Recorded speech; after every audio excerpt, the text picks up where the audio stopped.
Hi hello ನಮಸ್ಕಾರ welcome back my YouTube channel. ಯಾರೆಲ್ಲ ಇನ್ನೂ ನನ್ನ ಚಾನಲ್ಗೆ ಸಬ್ಸ್ಕ್ರೈಬ್ ಮಾಡಿಲ್ವೋ ದಯವಿಟ್ಟು ಬೇಗ ಬೇಗ ಹೋಗಿ ಸಬ್ಸ್ಕ್ರೈಬ್ ಮಾಡಿ, ಹೀಗೆ ಸಪೋರ್ಟ್ ಮಾಡ್ತಾಯಿರಿ ಅಂತ ಹೇಳ್ತಾ, ಪ್ಲೀಸ್ ವಿಡಿಯೋನ ಕೊನೆಯವರೆಗೂ ಸ್ಕಿಪ್ ಮಾಡದೆ ನೋಡಾದಮೇಲೆ ಕಮೆಂಟ್ ಮಾಡಿ, ಕಮೆಂಟ್ ಮಾಡಾದಮೇಲೆ ಹೈ ಪಾಯಿಂಟ್ಸ್ ಕೊಡೋದು ಮರಿಬೇಡಿ ಅಂತ ಹೇಳ್ತಾ ಇವತ್ತಿನ ವಿಡಿಯೋ ಶುರು ಮಾಡ್ತಾಯಿದ್ದೀನಿ.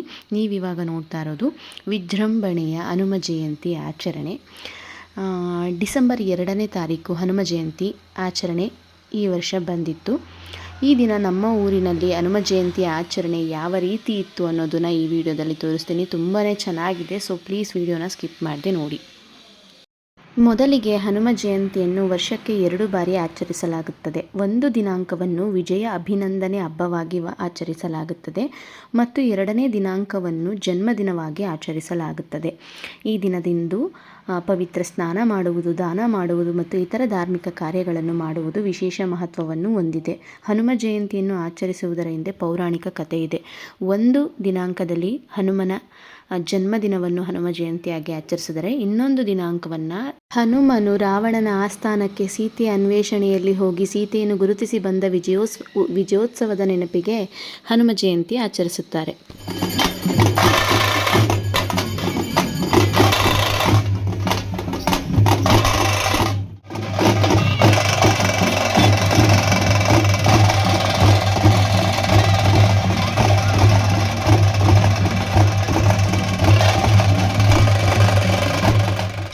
ವರ್ಷ ಡಿಸೆಂಬರ್ ತಿಂಗಳಲ್ಲಿ ಬರುವಂಥ ಹನುಮ ಜಯಂತಿಯನ್ನು ಹೊಳಲು ಗ್ರಾಮದಲ್ಲಿ ತುಂಬಾ ವಿಜೃಂಭಣೆಯಿಂದ ಆಚರಣೆ ಮಾಡ್ತಾರೆ. ಟ್ರ್ಯಾಕ್ಟ್ರಲ್ಲಿ ಹೋಗ್ತಾ ಇರುವಂಥವರು ಪದಗಳನ್ನ ಹೇಳ್ಕೊಂಡು ಹೋಗ್ತಾ ಇರ್ತಾರೆ. ನೃತ್ಯ ಮಾಡೋರು, ಗೊಂಬೆ ಆಟದವರು ಎಲ್ಲರನ್ನು ಕರೆಸಿ ತುಂಬಾ ವಿಜೃಂಭಣೆಯಿಂದ ಮಾಡ್ತಾರೆ.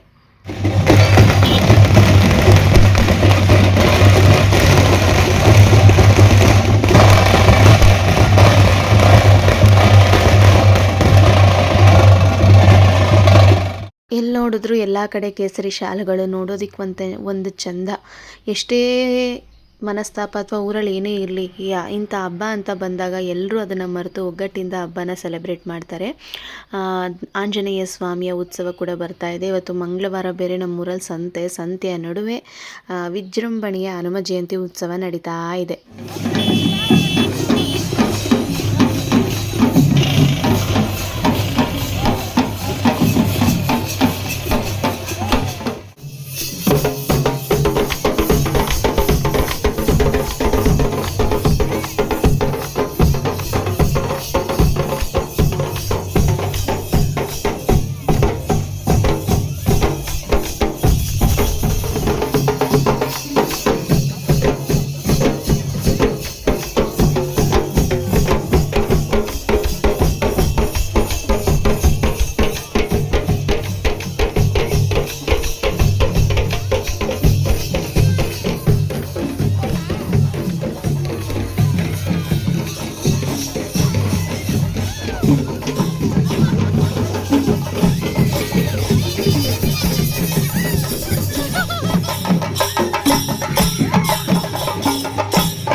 ಎಲ್ಲ ರೀತಿಯ ಕಲಾ ತಂಡಗಳನ್ನ ಕರೆಸಿ ವಿಜೃಂಭಣೆಯ ಹನುಮ ಜಯಂತಿಯನ್ನು ಆಚರಿಸ್ತಾರೆ.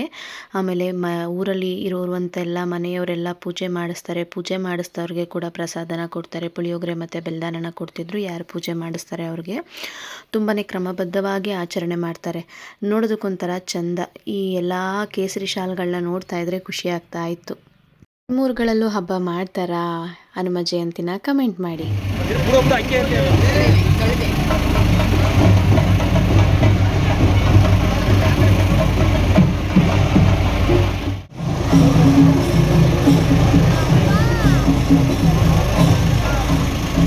ನೆಕ್ಸ್ಟ್ ಊರಿನ ಕೆಲವೊಂದು ಮುಖಂಡರುಗಳೆಲ್ಲ ನಿಂತ್ಕೊಂಡು ಫೋಟೋಸ್ ತೊಗೊಳ್ತಾಯಿದ್ರು. ನಾನು ಕೂಡ ವೀಡಿಯೋಗೆ ಕ್ಯಾಪ್ಚರ್ ಮಾಡಿಕೊಂಡೆ. ನಮ್ಮಪ್ಪ ಮಾತ್ರ ಮಿಸ್ ಅಂತ ಹೇಳ್ಬೋದು.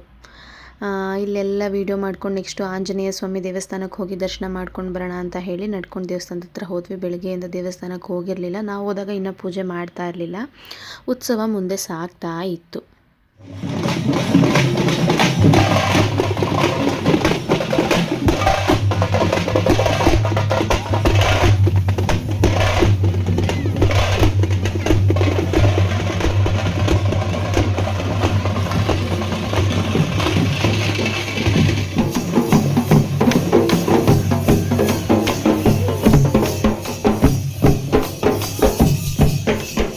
ನಾನೊಂದು ಕೆಲವೊಂದು ಕಡೆ ಮ್ಯೂಟ್ ಮಾಡಿಲ್ಲ ಆ್ಯಂಡ್ ವಾಯ್ಸ್ ಕೊಟ್ಟಿಲ್ಲ. ಏನಕ್ಕಂದರೆ ಆ ಮೇಳಗಳ ಸೌಂಡು ನಿಮಗೆ ಕೇಳಿಸ್ಲಿ ಅನ್ನೋದಕ್ಕೋಸ್ಕರ ನಾನು ಅದನ್ನು ಹಾಗೆ ಬಿಟ್ಟಿದ್ದೀನಿ.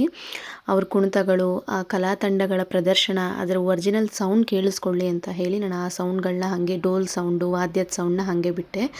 ನೆಕ್ಸ್ಟು ಇಲ್ಲಿ ದೇವಸ್ಥಾನದ ಹತ್ರ ಬಂದು ಇಲ್ಲೂ ಕೂಡ ಇಲ್ಲಿ ಇವರು ಪದ ಹೇಳ್ತಾಯಿದ್ರು. ಇಲ್ಲೂ ತುಂಬ ಜನ ದೇವಸ್ಥಾನಕ್ಕೆ ಬಂದು ದೇವ್ರ ದರ್ಶನ ಪಡ್ಕೊಂಡು ಹೋಗ್ತಾಯಿದ್ರು.